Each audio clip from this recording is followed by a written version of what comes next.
sariling hilig at kakayahan. Tingnan ang mga sumusunod. Ano-ano ang inyong nakikita? Tama, makikita rito ang batang kumakanta, sumasayaw, nagpipinta, naggigitara, nagbabasa, naglalaro ng chess at nagko-compute sa matematika. Alam niyo ba kung ano ang tawag natin sa mga ito? Tama! Ito ay tinatawag nating hilig, kakayahan o talento. Kayo, ano naman ang inyong hilig, kakayahan o talento? Mahilig rin ba kayong kumanta, sumayaw o magpinta?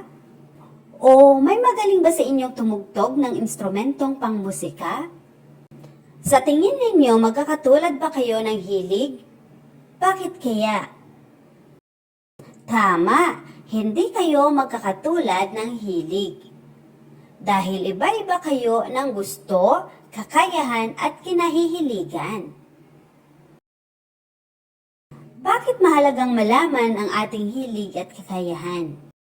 Tama, para mas mapagyaman natin ito at magkaroon tayo ng tiwala sa sarili. Ngayon, upang higit mong maunawaan ang ating aralin, atin munang alamin ang pagkakaiba ng hilig, kakayahan at talento. Ano nga ba ang hilig?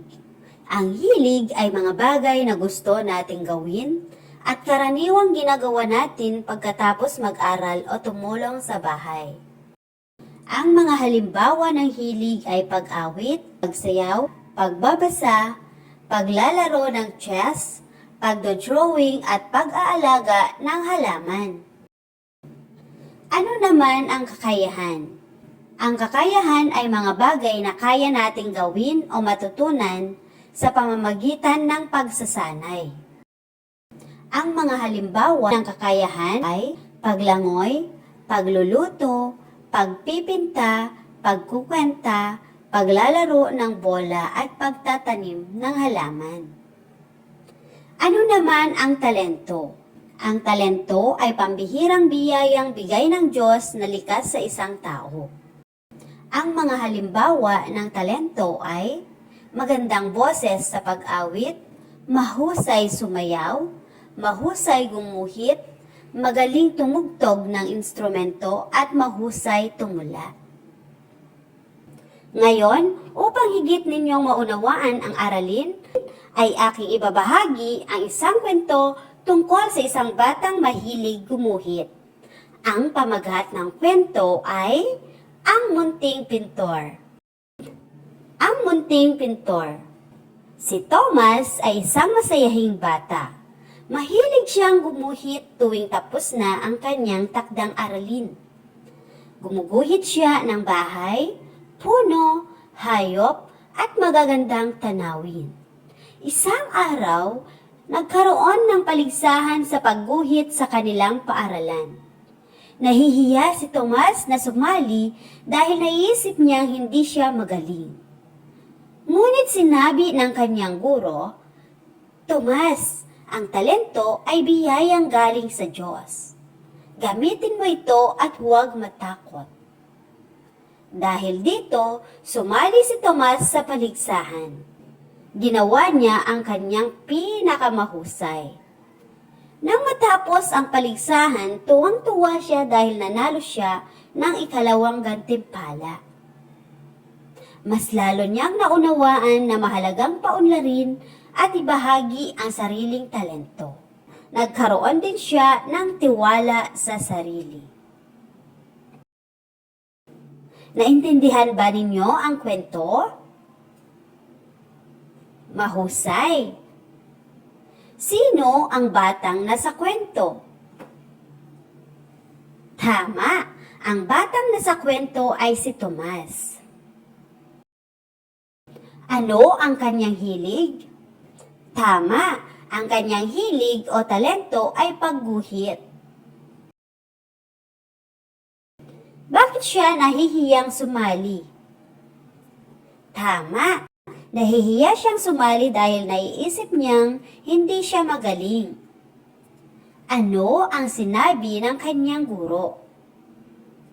Tama, sinabi ng kanyang guro na gamitin niya ang talentong ibinigay sa kanya ng Diyos. Ano ang nangyari kay Tomas? Tama, sumali siya sa paligsahan at nanalo. Bakit mahalagang paunlarin ang ating hilig o kakayahan? Mahalaga itong paunlarin upang magkaroon tayo ng tiwala sa sarili at maghamit natin ang ating talento sa mabuting paraan.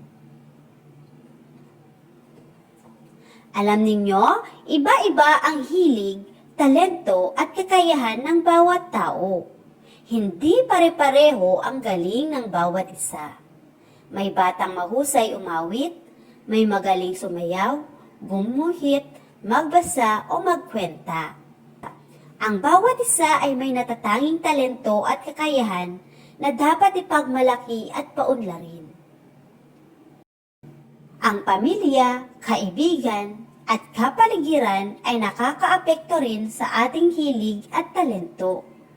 Ang mga taong nakapaligid sa atin ay tumutulong upang mas matuklasan at mapaunlad natin ang ating talento. Halimbawa, maaaring matutong umawit ang bata dahil mahilig kumanta ang kanyang pamilya. O mahilig maglaro ng basketball dahil sa kanyang mga kaibigan. Dapat gamitin ng wasto ang talento at kakayahan. Mahalaga na gamitin natin ang ating talento sa mabubuting paraan. Halimbawa, gamitin ang galing sa pagguhit upang gumawa ng magandang proyekto.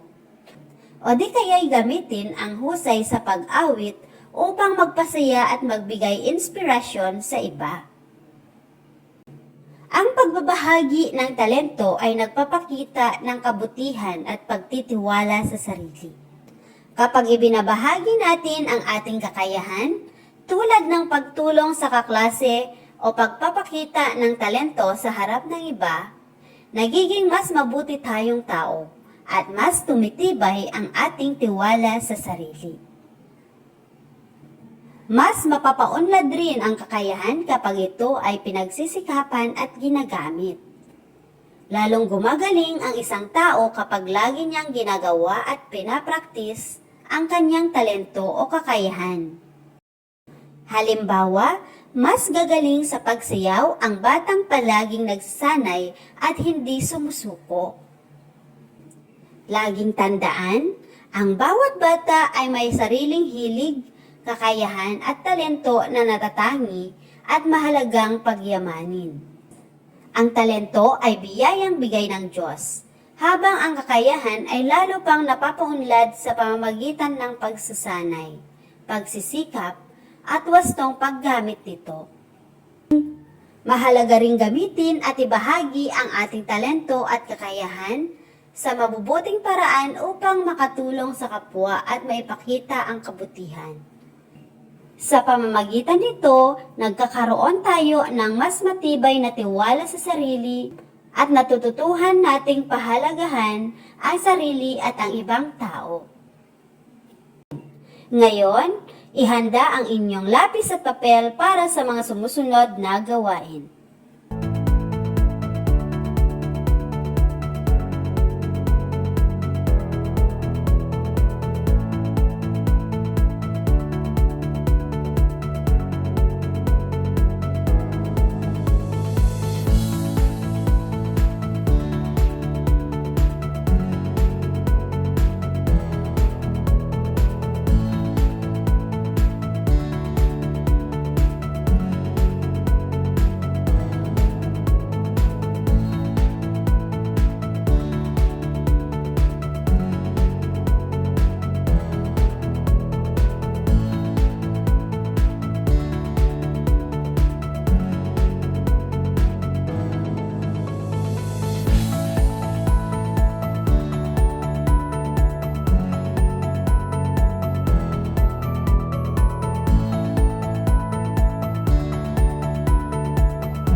Thank you for watching! Please don't forget to like, share, and subscribe and turn on the notification bell so you'll be updated for our next lesson. Goodbye and see you next time!